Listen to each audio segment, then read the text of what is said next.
DD news पर।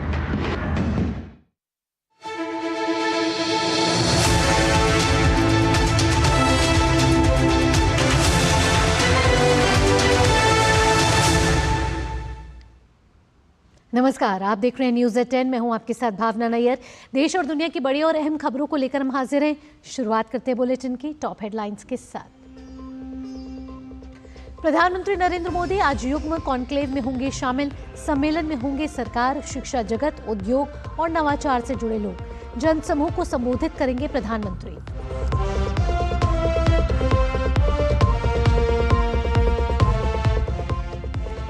पूरी दुनिया के सामने भारत ने पाकिस्तान को लताड़ा। संयुक्त राष्ट्र की बैठक में कहा, आतंकवाद को बढ़ावा देता है पाकिस्तान, चुप्पी तोड़े वैश्विक समुदाय।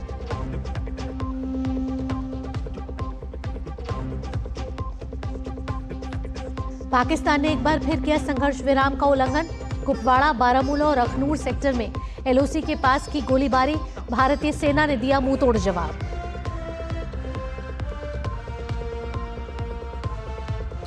आतंकी हमले के बाद सतर्क हुई राज्य सरकारें। अहमदाबाद में बांग्लादेशी घुसपैठियों के खिलाफ पुलिस ने चलाया सर्च ऑपरेशन। शहर के चंदोला तालाब के पास 40 से अधिक बुलडोजर और डंपर तैनात।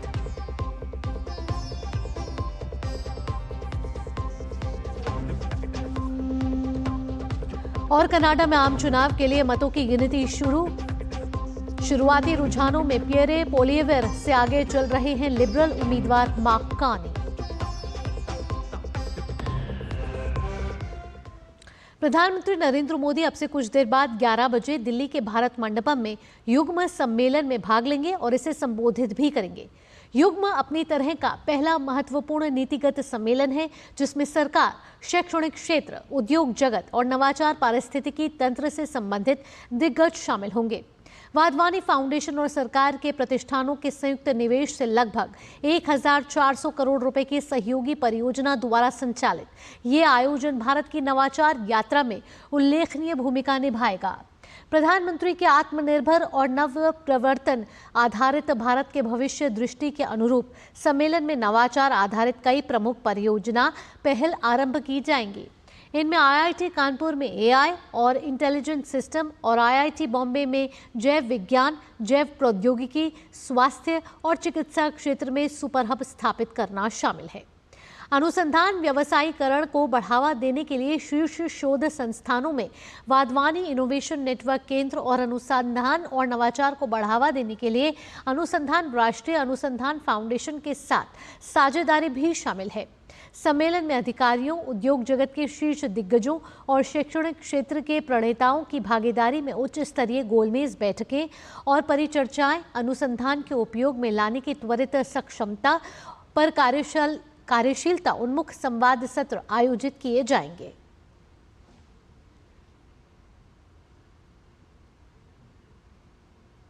भारत ने संयुक्त राष्ट्र में पाकिस्तान को एक बार फिर लताड़ लगाई है। संयुक्त राष्ट्र में भारत की उप स्थायी प्रतिनिधि योजना पटेल ने कहा कि पाकिस्तान वैश्विक आतंकवाद को बढ़ावा देता है और अंतर्राष्ट्रीय मंचों का दुरुपयोग करता है। भारत ने कहा कि पाकिस्तान के रक्षा मंत्री ने आतंकवादियों को प्रशिक्षण देने और उन्हें धन मुहैया कराने की बात स्वीकार की है। तो भारत ने पाकिस्तान को दुनिया के सामने लताड़ा है। संयुक्त राष्ट्र के मंच पर भारत के प्रतिनिधि ने पाकिस्तान को फटकार लगाई और कहा कि पाकिस्तान जो है वो सपोर्ट, फंड और ट्रेन कर रहा है आतंकवाद को। उन्होंने कहा कि भारतीय प्रतिनिधि ने रक्षा मंत्री की, जो पाकिस्तान के रक्षा मंत्री हैं, उनकी पोल खोली। It is unfortunate that one particular delegation has chosen to misuse and undermine this forum to indulge in propaganda and make baseless allegations against India. The whole world has heard Pakistan's Defense Minister Khwaja Asif admitting and confessing Pakistan's history of supporting, training and funding terrorist organizations in a recent television interview. This open confession surprises no one and exposes Pakistan as a rogue state fueling global terrorism and destabilizing the region. The world can no longer turn a blind eye. संयुक्त राष्ट्र में भारत के उप स्थायी प्रतिनिधि योजना पटेल ने पहलगाम हमले के बाद वैश्विक एकजुटता की भी सराहना की। उन्होंने इस समर्थन को आतंकवाद के प्रति जीरो टॉलरेंस की नीति करार दिया। India deeply appreciates and values the strong, unequivocal support and solidarity extended by leaders and governments across the world in wake of the recent terrorist attack at Pahalgam, Union Territory of Jammu and Kashmir. This is a testimony to the international community's zero tolerance for terrorism. The Pahalgam terrorist attack represents the largest number of civilian casualties since the horrific 26/11 Mumbai attacks in 2008. Having been a victim of cross-border terrorism for decades, India fully understands the long-lasting impact such acts have on victims, their families, and society. As the UN Security Council in its statement has said, perpetrators, organizers, financiers, and sponsors of reprehensible acts of terrorism must be held accountable and brought to justice. वैश्विक मंच में अपने रवैये को लेकर लगातार फटकार खा रहा पाकिस्तान अपनी हरकतों से बाज नहीं आ रहा है। कल रात एक बार फिर पाकिस्तानी सेना ने कुपवाड़ा और बारामूला जिलों के साथ साथ अखनूर सेक्टर में नियंत्रण रेखा के पार छोटे हथियारों से गोलीबारी की। भारतीय सेना ने पाकिस्तान की इस हरकत का संतुलित और प्रभावी तरीके से जवाब दिया। आपको बता दें कि पाकिस्तानी सेना ने लगातार 6वें दिन LOC पर संघर्ष विराम का उल्लंघन किया है। पहलगाम आतंकी हमले का एक और वीडियो सामने आया और ये वीडियो सनसनी मचा रहा है। इस वीडियो में पहलगाम हमले का सच दिख रहा है कि कैसे आतंकियों ने बैसरन घाटी में मौत का तांडव मचाया। वीडियो में जहां एक तरफ गोलियों की आवाजें और चीख पुकार का मंजर डरावना लग रहा है, तो वहीं दूसरी तरफ एक पर्यटक ऋषि भट्ट जिप लाइनिंग का वादियों में लुत्फ उठा रहे हैं। ऋषि जब अपने मोबाइल से ऊंचाई पर यह वीडियो बना रहे थे, ठीक उसी वक्त नीचे बाकी पर्यटक अपनी जान बचाने के लिए भाग रहे थे। इस वीडियो में गोली लगने के बाद सैलानी जमीन पर गिरते हुए नजर आ रहे हैं। इस वीडियो में zip line operator Allahu Akbar का नारा लगाते हुए नजर आ रहा है। वीडियो सामने आते ही सोशल मीडिया पर यह वीडियो वायरल हो गया है। अब NIA इस नई वीडियो के आधार पर जिप लाइन ऑपरेटर से और ऋषि भट्ट से पूछताछ करेगी। जिप लाइन ऑपरेटर से पूछताछ NIA करेगी, साथ ही पर्यटक ऋषि का भी बयान दर्ज किया जाएगा।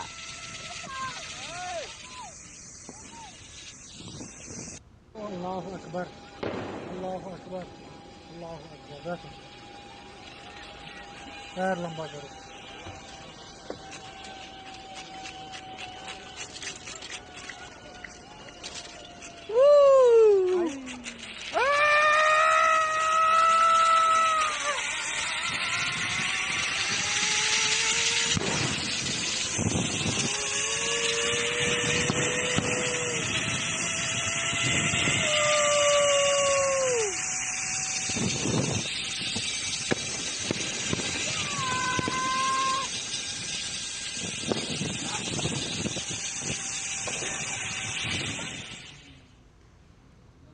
मेडिकल वीजा पर आए पाकिस्तानी नागरिकों को मिली छूट आज खत्म हो रही है।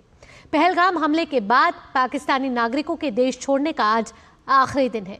आज के बाद से देश के किसी भी कोने में अगर कोई भी पाकिस्तानी नागरिक अवैध तरीके से रहता हुआ पाया गया तो उस पर सख्त कार्रवाई होगी। पाकिस्तान के वो नागरिक जो भारत अपने इलाज के लिए मेडिकल वीजा पर आए हैं और यहाँ रह रहे हैं, उन्हें आज हर हाल में भारत की सीमा छोड़ देनी होगी। जी हाँ, मानवीय आधार पर 2 दिन की जो अतिरिक्त छूट इन्हें मिली थी, आज उसका आखिरी दिन है। मेडिकल वीजा पर आए पाकिस्तानी नागरिकों को मिली छूट आज खत्म हो रही है, यानी कि आज की जो डेडलाइन थी वो आज खत्म हो रही है। दरअसल पहलगाम आतंकी हमले के बाद भारत सरकार ने तकरीबन सभी तरह के वीजा को रद्द कर दिया है। अगर मेडिकल वीजा पर आए पाकिस्तानी आज भारत से बाहर नहीं जाते हैं तो उन्हें गैर कानूनी विदेशी माना जाएगा और उन पर जरूरी कानूनी कार्रवाई की जाएगी।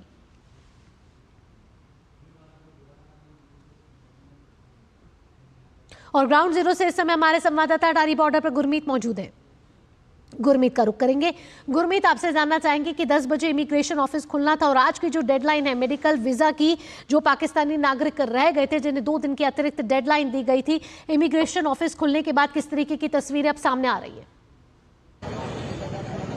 देखिए संध्या, सबसे पहले जो जानकारी आप पहले ही हमारे व्यूअर्स को दे चुके हैं कि 10 बजे का समय था और 10 बजे इमिग्रेशन ऑफिस खुला और इमिग्रेशन ऑफिस खुलते ही पाकिस्तानी नागरिक जो यहां पर गाड़ियों में या वैसे भी अदरवाइज अपने व्हीकल लेकर पहुंचे हुए थे, उन्हें अंदर एंट्री देना शुरू किया जा चुका है। ये एंट्री गेट की तस्वीरें हैं, आप देख सकते हैं। और सबसे पहले इस तरफ जो पाकिस्तानी नागरिकों की गाड़ियां खड़ी हुई हैं, इन गाड़ियों को एक एक करके अंदर इमिग्रेशन ऑफिस की तरफ एंट्री दी जा रही है। सबसे पहले बीएसएफ के जो जवान हैं वो इनके पासपोर्ट चेक कर रहे हैं और सभी पाकिस्तानी नागरिकों को यह कहा गया है कि वो सब अपने पासपोर्ट बाहर निकाल कर रखें ताकि उनके पासपोर्ट यहां पर चेक करके इमीडिएटली तुरंत प्रभाव से उन्हें इमिग्रेशन ऑफिस अंदर जाने के लिए, एंट्रेंस के लिए भेज दिया जाए। और यदि आप उधर देखें, देखिए वो जो बैरियर है उसके पार कुछ व्हीकल लगे हुए हैं, कुछ गाड़ियां लगी हुई हैं, ऑटो रिक्शा लगे हुए हैं।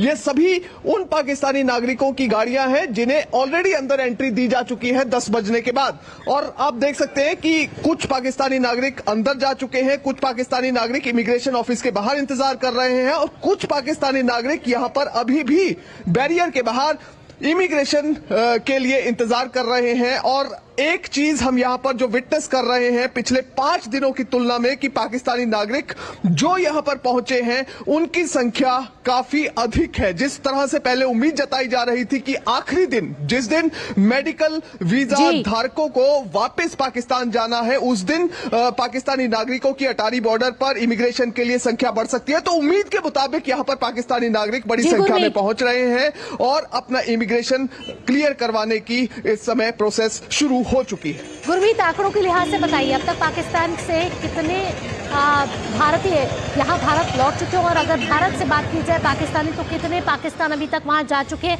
मेडिकल वीजा से पहले के ये आंकड़े बताइए।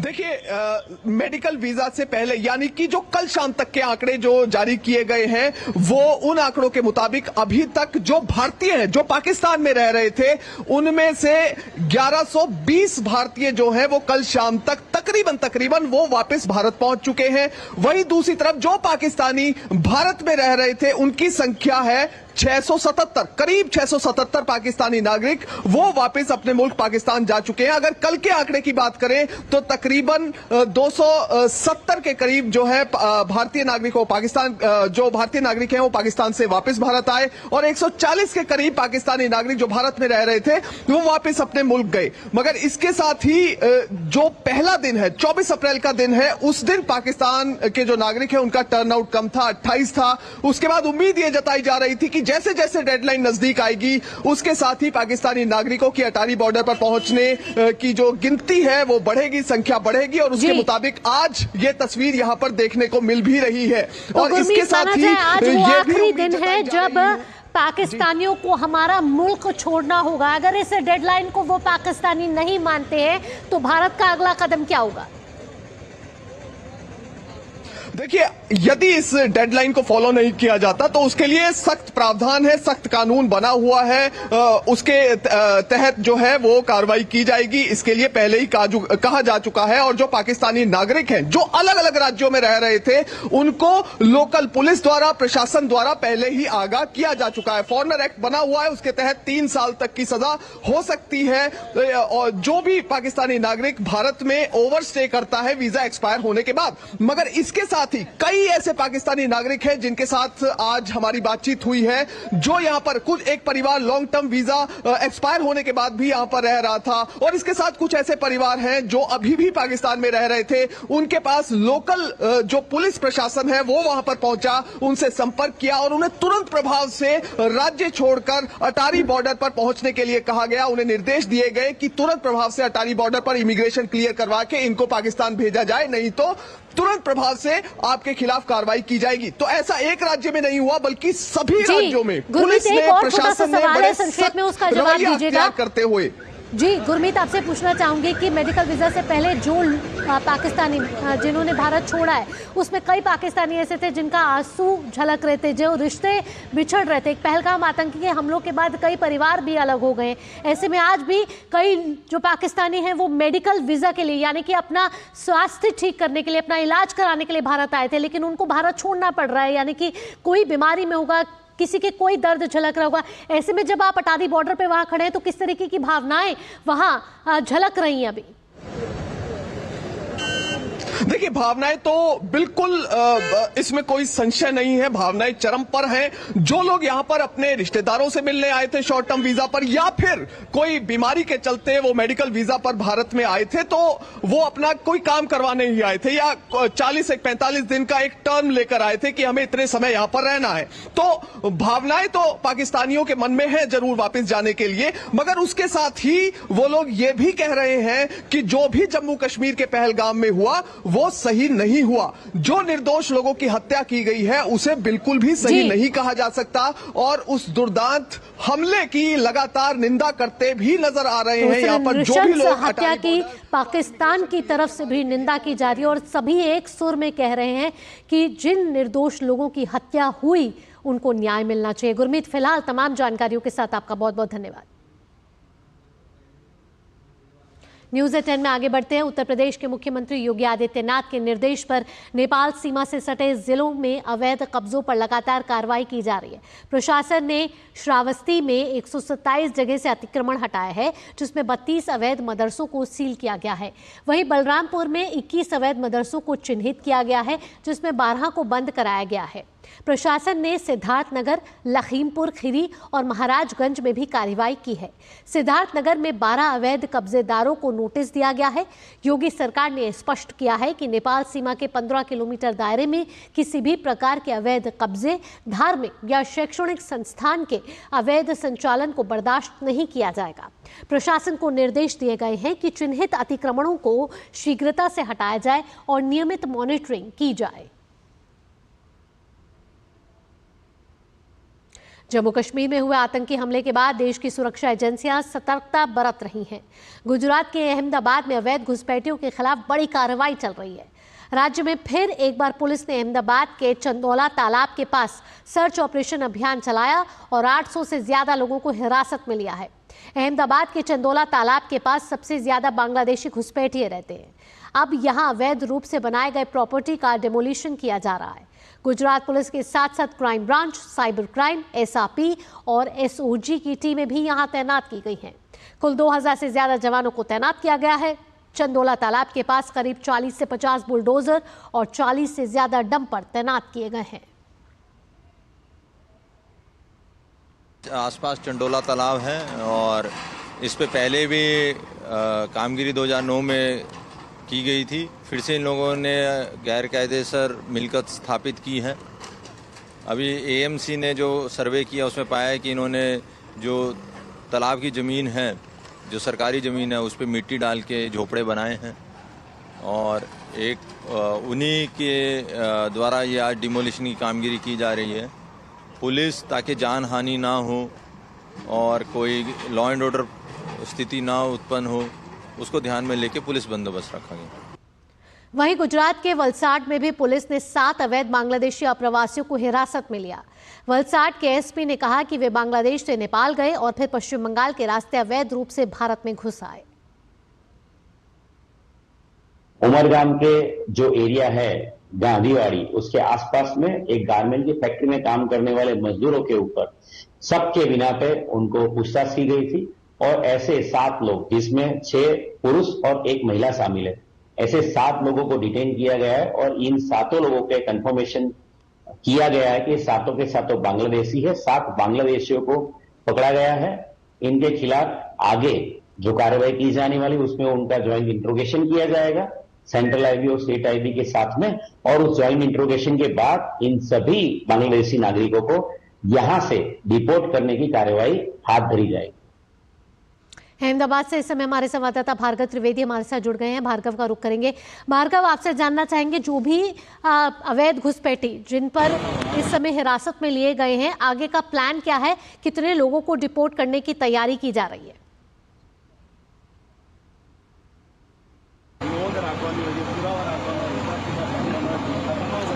जी भावना, खास महत्व की बात तो ये है कि पूरे गुजरात में 3 दिन से अवैध रूप से रह रहे जो बांग्लादेशी वसाहत है उनको नेस्त नाबूद करने की एक गुजरात सरकार ने नेम ली है। आज सुबह में ही सुबह 7 बजे से ही गुजरात गवर्नमेंट और अहमदाबाद पुलिस और गुजरात पुलिस साथ में मिलकर यहाँ चंडोला तालाब में पूरा जो अवैध रूप से ये चंडोला तालाब के आसपास जो बांग्लादेशी वसाहत जो अवैध रूप से की गई थी उसको डिमोलिशन किया है। आज पूरा दिन ये काम चलेगा और डिपोर्ट करने की जो कार्यवाही है पूरे गुजरात के पूरे हर एक शहर में से बांग्लादेशी ढूंढ कर निकाल गए और उन लोगों को गुजरात सरकार की ओर से, गृह विभाग की ओर से परमिशन मिलते ही उनको डिपोर्ट करने की कार्यवाही की जाएगी। और यहाँ चंडोला की बात की जाए तो चंडोला में 2009 में पहले आपसे जानना चाहेंगे, सीधा तस्वीरें दिखाएं वहां की जिस प्रॉपर्टी को इस समय डिमोलिश किया गया है, क्या आपके आसपास वो प्रॉपर्टी है?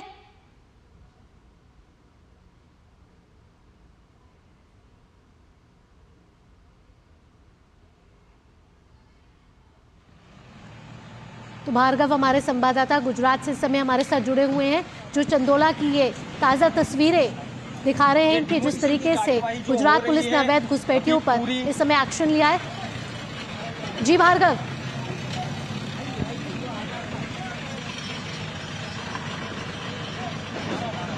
और यहाँ तो कई सारे अवैध रूप से डॉक्यूमेंट भी मिल रहे हैं ये डिमोलिशन कार्यवाही की ओर से।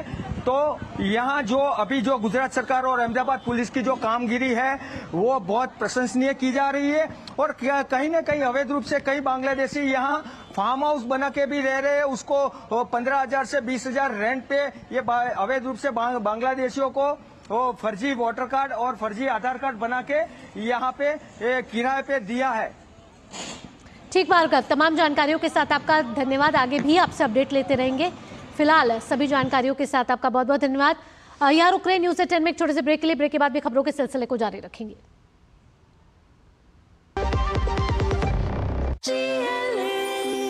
जो लक्ष्य चुना था समझ आने लगा है।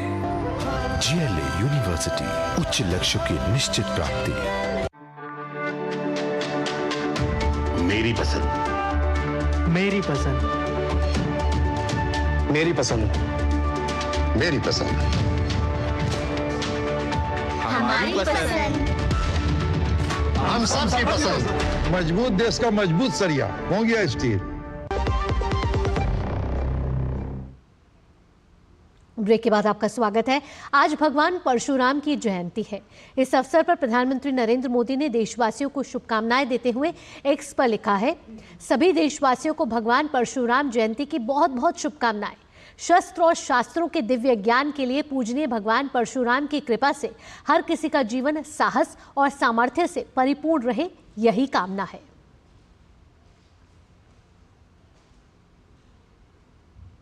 भगवान परशुराम की जयंती के अवसर पर गृह मंत्री अमित शाह ने देशवासियों को शुभकामनाएं देते हुए एक्स पर संदेश दिया है कि सभी को भगवान परशुराम जी के जन्मोत्सव की हार्दिक शुभकामनाएं। तप, त्याग और तेजस्विता की प्रतिमूर्ति भगवान परशुराम जी का जीवन मानवता और स्वधर्म की रक्षा का प्रतीक है। प्रभु से सभी के कल्याण की कामना करता हूं।